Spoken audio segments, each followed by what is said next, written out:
Karon nga adlaw Miyerkules, Setyembre 16, 2020. Kami ang inyo mga tagbalita. Aksyon Dorel Cabatu. Kag Aksyon John Diaz.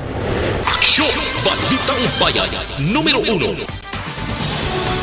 Ang detalye sa nagapanguna ng mga balita lokal pagkatapos gid lamang sini.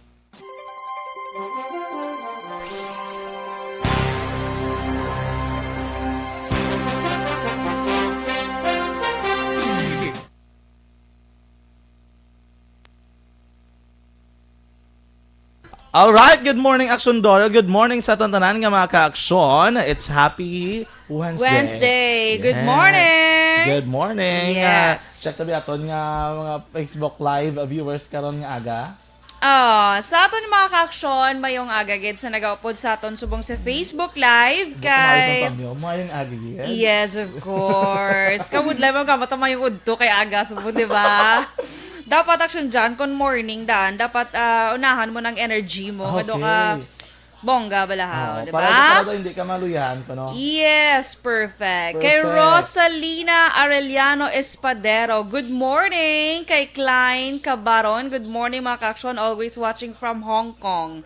Kay Jocelyn Arisivita Olak, wala gina siya wala absent si Wala si absent Jocelyn. ka, no? Good morning, Gid. Kay Sheila Alagos, amuman. Good morning kay Michael Joseph Hilado. Ari do wala man ni absent. Maulanon nga aga sa inyong nga duha aksyon Papang John kag Pretty and Black Dorel, stay healthy. So una do si Papang Nixon malang ng Papang or subong si pati Papang ikaw Alvin. na. Yes, subong pati ikaw na. Pati ako Siguro na. ka nagaedad ka na. Ay, True. Wala siya. Humble, yes, stay healthy and stay safe lang sa aton tanan. God bless. Thank you. Sige. Kay Love Kabatingan, good morning. Kay Emmy Dolido, good morning, Action John and Action Dorel. Morning man sa tanang Energy Fans Club. O, diba? wow. Good May pag-greetings, morning. Energy Fans Club. Yes. Good morning, Action John and Action Doll watching live from La Carlota. Si Virginia Ortizo. Raymark Condes, good morning.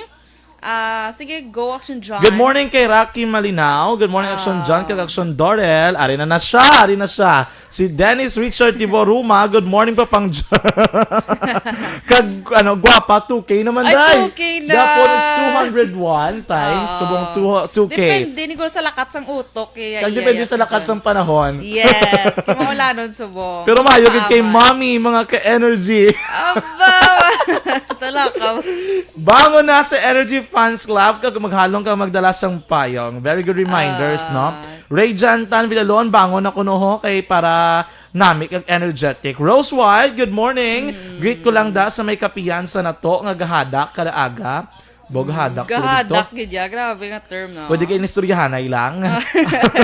Kanday Albert Eman Priam sa tanan nga gakapida. Happy morning lang da sa inyo tanan.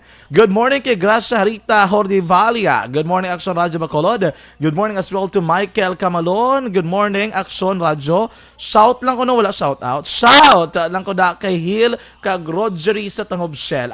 Sa gasolinahan. Okay, timayo lang nga pagtughong. Pagtughong sang gasolina. Glycia Avlas, hello, good morning from Vancouver, Canada. Wow, all the way.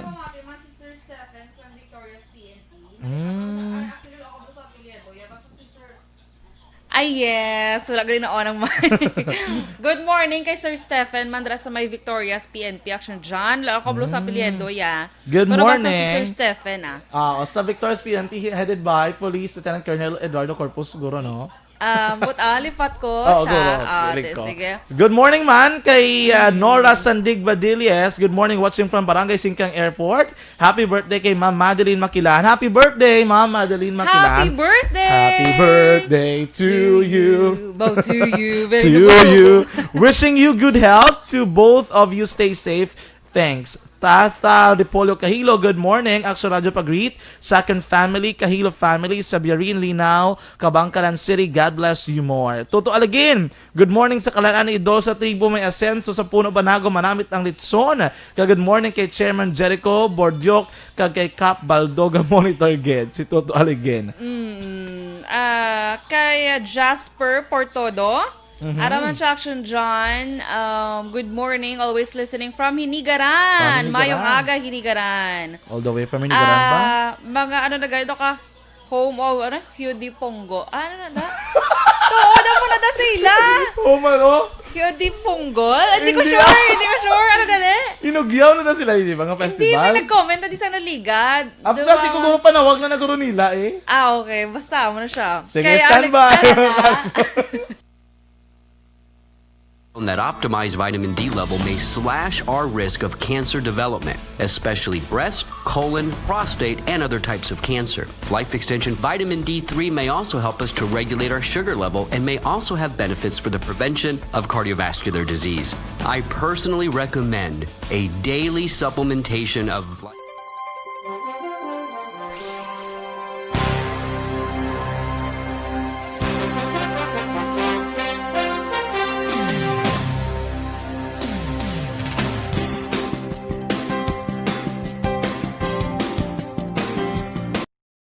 Balitang Bayan, Numero 1.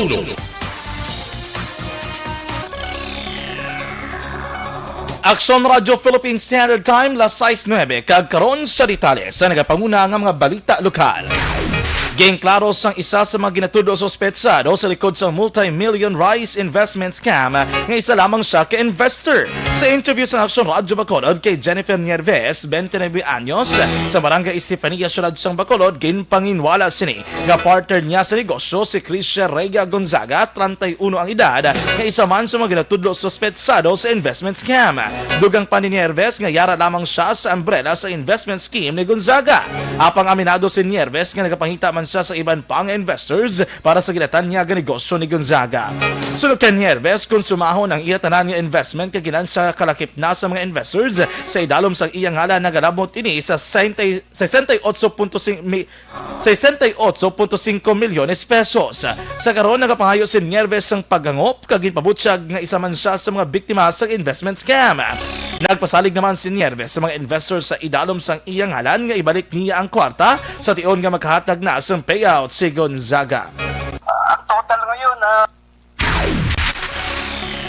Ginaprepara na sa NBI Bacolod ang mga dokumento sa pagpasaka sa kaso batok sa 3 persona ginalegal sospetsado sa likod sa multi-million rice investment scam sa siyudad sa Bacolod. Sa interview sa Aksyon Radio, ginkumpirma ni NBI Bacolod Head Attorney Renwa Baldovino nga duha ka mga babae nga legal ang edad ang primary suspects apang may isa pa ka minor de edad nga naulamid o nagwa ang ngalan nga may kilabtanan sa rice investment scam. Suno kay Baldovino, 30 ka mga tagreklamo ang nagpadangat sa reklamo sa NBI Bacolod, kagilayon Manila ginatagan sa aksyon. Nagalawom si Baldovino nga mas madamo pa ang magapadulong sa ila talatapan ka magapasaka sang panumbungon bangod base sa ila investigasyon, nagagwa nga masobra isa kagatos ang invest sa mga ginatulo suspect.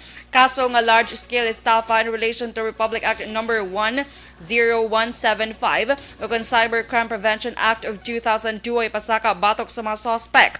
Palayag pa ni Baldovino, mahimo nga maging non-bailable o kung wala sang piyansa kag reclusion perpetua ang penalidad nga ipatong sa mga suspect kung mapamatud-an nga guilty sa kaso bangod sa kantidad nga involbado sa investment scam. ang total ngayon, more or less mga 30 na yan eh. Mga 30 na. Oh. May mga nauna na. Yung last week pa, may mga nauna na rin. Attorney, ano pong mga kaso kaya itong pwedeng ma-file kapag proven po ito? Estafa ito. Oo. Pero may degree po ba? Large scale o hindi naman po? Large scale estafa ito dahil based sa amount, more than 100,000 naman ang involved na. Kabagin sang payag ni NBI Bacolod Head Attorney Renwa Baldovino. Sa dugang pang balita lokal, nagkaladak pa ng anom ka mga babae nga police training nga nagainom sa makaulubog nga ilimnon sa Monteos Restaurant, Barangay Pasig, Sara, probinsya sang Iloilo, kaagaon sang Sabadong adlaw, Setyembre 14, tuig 2020. Ang anom lunsay taga probinsya sang Negros Occidental kag syudad sang Bacolod nga yara yadto sa training center sa Sara para sa foundation course bilang Basic Special Training Security Operation Course o kun BSOC. Sunod kay Police Regional Office 6 o kun PRO6 spokesperson, Lieutenant Colonel Joe M. Malong, na labian sang patrol sang Sara PNP, ini mga training nga yara sa pampubliko nga lugar kag nagainom. Karon ayara na sila sa holding center sang Regional Personal Training Unit samtang ginapatigayon ang investigasyon. Nakabahin man sa investigasyon ang ila opisyal kung paano sila nakagwa sa amo sina nga inoras. May mga magatubang sang kaso administratibo ang mga trainees depende sa resulta sa investigasyon.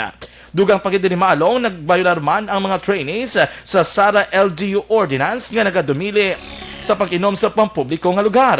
Angot sini nagpanugyan si Malong sa tanan nga kapulisan nga maghalong sa ilang nga trabaho.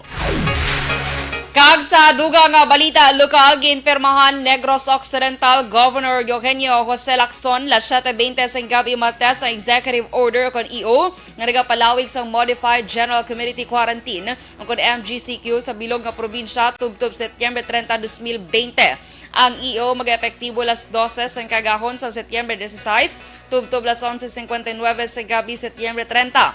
Ini ay kaanom ka beses na ginpalawig ang MGCQ sa probinsya bilang precautionary measures batok sa COVID-19. Sa dugang pangabalita lokal, padayon ang rekorida sang kapulisan sa Bacolod sa bulig sang 303rd Infantry Brigade sang Philippine Army sa mga purok sa kada barangay. Sunod kay Bacolod City Police Office, Deputy City Director for Operations, Police Lieutenant Colonel Lester Liada, ini nga aktibidad ang nag-umpisa sadtong Setyembre 13 base man sa rekomendasyon sang Local Interagency Task Force. Tuyo sang sining aktibidad nga mapasiguro nga mapatuman kag ginasunod sa mga pumuluyo ang minimum health standards sa biyak nga yara lamang sila sa palibot sa ilatag sa mga lugar. Sunod kay Liada, adlaw-adlaw nga ang pagpatigay nila sang rekorida kag ila palantawon ang sitwasyon kung tubtob sano sila magapatuman sa nasambit nga aktibidad. Gin-pull out ang pila ka mga pulis na ginpamtang sa border check-up points para i-deploy sa mga quarantine facilities sang syudad. Sunod kay BCPO spokesperson Lieutenant Colonel Ariel Pico, may mga pagbago sa ila deployment plan matapos sa mass testing sang syudad sang Bacolod. Dugang pa kada police stations may duha ka quarantine facilities nga ila ginabantayan. Nag-pull out man sila sang kapulisan nga gindugang sa contact tracing team sang PNP halin sa 16 ka personnel ginhimo na sa karon nga 44. Palayag pa ni Pico dako ang nabulig sang 40 ka mga personnel nga nag-augment gikan sa Regional Mobile Force Battalion bangod kulang ang personnel sang BCPO sa piyak nga full alert status sa karon ang kapulisan. Sa dugang pangabalita lokal, apektado sa karon ang mga natalana ang operasyon sa Philippine Drug Enforcement Agency kung PIDEA bangod wala sang pamtangan sang ila madakpan. Sunod kay PIDEA Negros Head Nicolas Gomez, gina-require sang police stations nga dapat may swab test result ang ila mga madakpan nga nagapangita o kung nga nagapakita nga negatibo ang mga ini sa COVID-19, agud malikawan nga matabo sa liwat kung may madakpan sila nga positibo sa COVID-19 kag maimpon sa iban nga mga inmates. Dugang pa ni Gomez, ang ilang madakpan sa karon ang ginapadala pa sa regional offices o galing 5 ka probinsya man ang magapadala sang ilang madakpan sa nasambit nga detention facility bangod sa nagapadayon nga pandemya. Palayag ni Gomez, ginatinguan sa karon sang otoridad nga makakita sang temporaryo nga pasilidad nga mapahamtangan sa mga nagkaladakpan kag mapasiguro nga hilway sila sa kagaw. Samtang ginpahayag naman ni Gomez nga nagnegatibo kag natalana nga magbalik sa trabaho ang 5 ka mga PIDEA agents nga nagpositibo sadto sa COVID-19. Aksyon! Balitang Bayan, Numero 1. Kag sa ato naman mga ka-aksyon sa panahon subong sa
Vitamin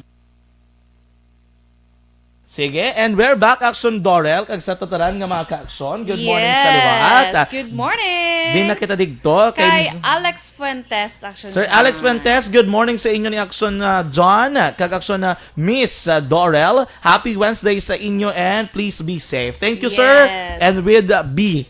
Yes, May biro, pa literal be safe. na be safe. Na asa Eleuterio Parcon dayon, good morning Aksyon. Maulanon, yes, maulanon subong ang panahon, no? Matutugnaw sa gwa. Ang upod yung gani na coat na siya, kada tugnawan na siya. Hindi ko na kaya. Via Jonathan, una sa balita na sa Aksyon sa Bacolod Aksyon Radio. Abo. Mary Jane Mendoza, Jenny Politi Mahusay, good morning, and Mia watching from Middle East.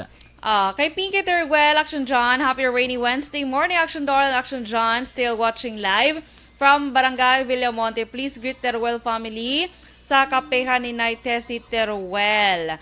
Keep safe, thank you. Kay Mary Grace, good morning mula Vin ko, no? Kaya Ma'am Vanessa Mayo, hello ya all, good evening. Luling? Greet you too. Luling. Greet you Luling. too. Okay. Where are them Hyper Energy Fans Club? Fans lang gali, wala club. sorry. Ginapangitaya mga fans club. Ang mga fans. Si Dennis, feeling ko, nag-greet naman siya kagina, di ba? Oo. Once makagreet na siya daan, duga pamuyong na siya dayo. Amo na. Sa Dokano yun na nagali. Wala siya intra-intra. Regards to Action Boy from Minnesota, love. Yes. God Kita ay bless. nakamuda, ma'am. Ano doon sa US? Kay NJ Merida Masgong, good morning. Ka-aksyon, patamyo sa mga gapangapi sa may Villa Esperanza, Barangay Tangub, watching from Cavite. Gamonitor man Action John si Trexie Abuseo. Idol lagi ka ko no. Wow. Thank you, Ma'am Trexie. Oo, Thank you. Sa ano siya, ginag-greet niya ko no si Banago. Toto Alikin. Aligin, taga Banago. Aligin, okay. Oo. Say go. Ikaw go. Good morning kay Christian Tad Isalaver. Good morning kay Police Major Jovel Sidel sa Police Station number 1. Good morning, Sir Sidel. And the rest of the personnel kag mga K9 niya da sa Police Station number 1. Nga medyo nagaulog-ugtas sa sitwasyon dala sa may sa plaza. Yari lang Erica Teles, Ian Fred Solas of IF Green Technologies sa Barangay Panukoy. Good morning, stay safe Bacolod. Good morning kay Raya Rojo, no? Si Christian Tadisa la Vergo latgid nga tamyawon kay kapilagin mag-send sang wave sa watch party. Good morning. And the rest of the team. Now about the rest of the team. Good morning kay Jolinda Aguilion. Good morning Cardioan. No? Karadyo, ano mo mailan ang guray? Yes, Action John. Lugar na tawan. Yes, perfect. Good morning, Laiden Navarieta. Good morning, Action Radio. God bless us all. Jobel Borromeo, good morning. Monitor here in Barangay Cabug. Leo, greet happy birthday kay Sol Posa. Good morning kay Kapitan Malayang sa Barangay Cabug. Yes. Volts Yusyusan, shout out lang family Yusyusan sa Isabela. Oh, taga Isabela. Okay. Watching from Tango Bacolod City. Helen Cordero Lakang, good morning mga ka-aksyon. Tamyaw ko lang akong bana. Sang happy birthday sa buong man nga adlaw. Happy birthday! Yes, Sino ba na happy birthday to you. Yes. Wow! Gakulot-kulot. Liwat. Enough. Kaya Adonis Caceres, Action John, nagapamati man siya. Kay Ma'am Vanessa Mayo, looking beautiful in black, Miss Dorel. Thank you, Ma'am Vanessa. Ma'am Vanessa, kagapo nagtambay ka sa beautiful in black. Amo naga-black na naging siya everyday. Yeah. Wow. Pero hindi ko kinayang katugnan. Hindi ko kaya katugnaw. True. Kaya, Kagawad Melchor, Baroka Rombines, good morning, Ged. Good morning, Kagawad. Yes. Kay Jane Elio, good morning, Action Doll and John. Happy listening lang da sa Elio family sa La Carlota. Jessie Aposaga, mayong aga. Inday Zepanta. Yes. Zapanta, good morning. May sunog ko kayo na sa Yes. Bigudad. Oo.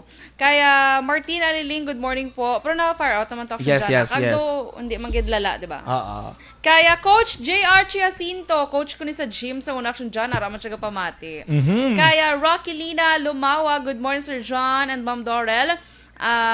God bless watching from Hong Kong. Jeffrey Villasor, gali. Good morning, Action Sir John. Dorel, ginatami ako, Villasor family. Yes. Brayden Velasco, good morning. Dala sa may kawayanan uno. Keep safe, everyone. Good morning. Happy birthday kunalin kay Mrs. Rowena Maider. Good morning, sir. Happy birthday to my brother today. Sino name ni brother mo, miss? Para Yes. ma-greet namon kay makanta namon. Happy birthday to you. Ano ka ni Beda? Yes, di ba? Kaya, Tita Ruth Octavio, araman siya Aksyon John, sa may barangay Carabalani. Sir Edwin Pineda is watching. Oo, ano ning gihatagan ka number ni Joven ka bihe, oh? Good morning, Sir John, 099, bongga. Watching from Valladolid. Para saan ni Basta sir? mapaload siya, basta loader ka, guys. Wala ka lang gambal. Kala, Sir Edwin Pineda is watching with us this morning. Good morning, sir. yes. Christopher, Corsiga Masmela. Best tumangan, good morning. Kaya Cory Vidaha, good morning. Masuki, watch ko anay before sleep. 1:15 a.m. na dito sa Aksyon John, no? Okay, sige. Sige, Stand by thank mga you. Kaksyon. Ronnie Magbiray, Ronnie Magbiray.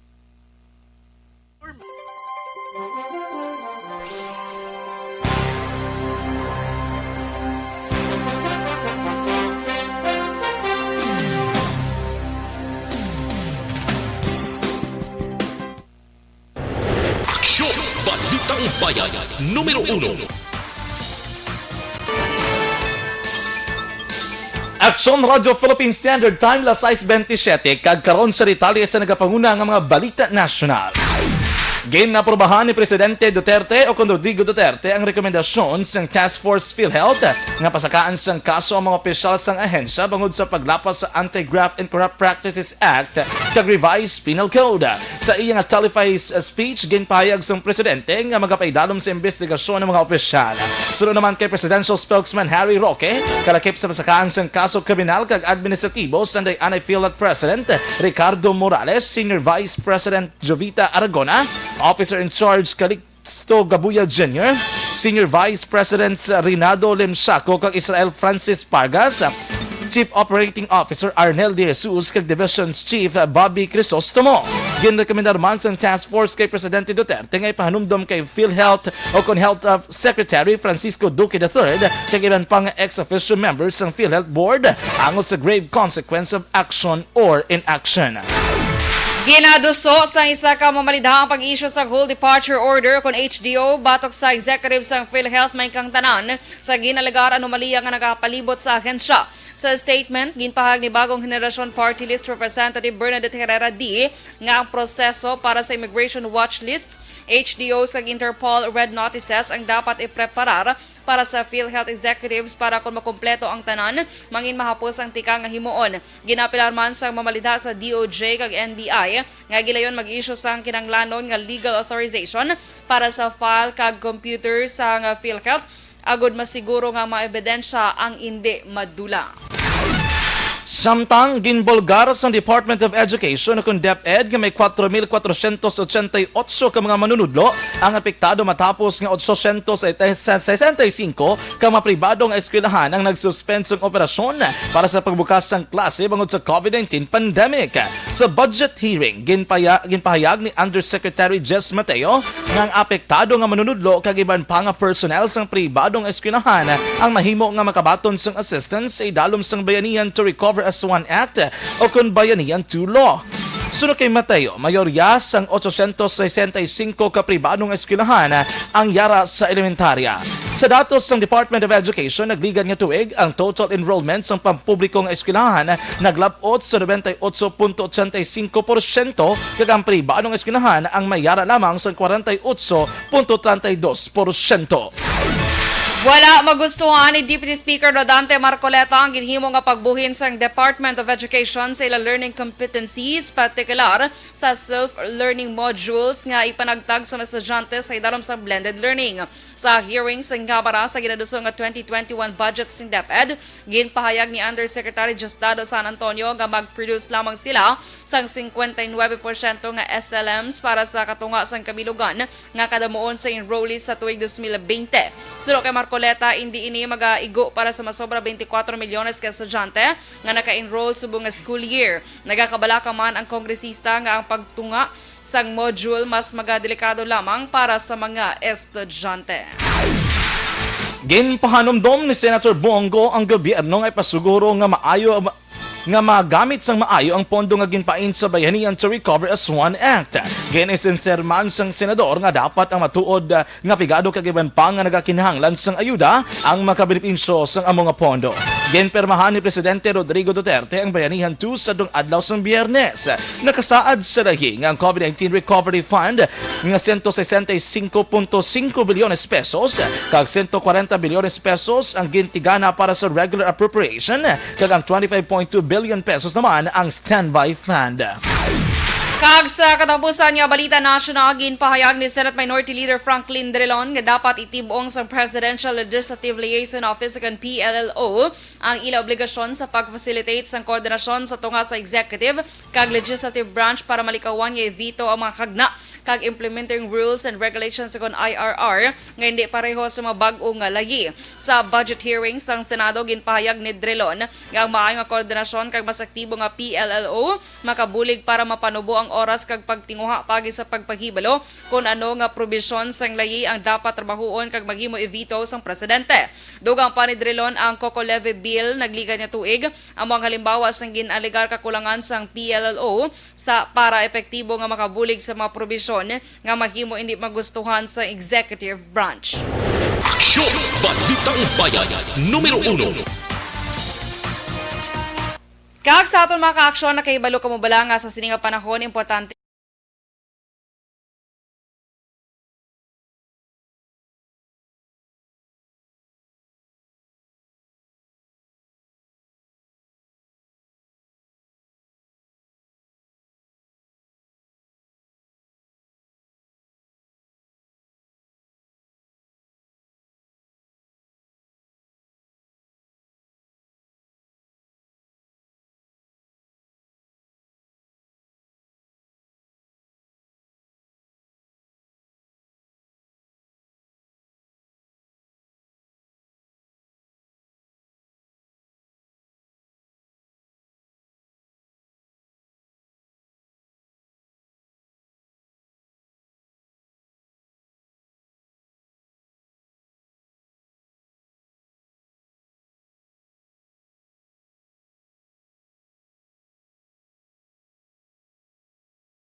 Aksyon Radio Philippines Standard Time la 6:33. Kag inyo nabatian ang nagapanguna nga mga balita lokal kag national diri sa Aksyon Balitang Bayan numero 1. Karon nga adlaw, Miyerkules kita Setyembre 16, 2020. Mga ka-aksyon, 100 days na lang antes ang adlaw sang Pasko. Kag 107 days na lang antes ang tuig 2021. Standby na sa masunod nga programa Aksyon Report second portion na pod kay Aksyon Fred Salangka. Ang dugang pa nga mga balita ang mabatian sa Aksyon Balita Morning Edition na pod sa gihapon sa inyong nga tagbalita. Aksyon Dorel Cabatu. Kag Aksyon John Diaz. Una sa bato na sa Aksyon sa Bacolod Aksyon Radio.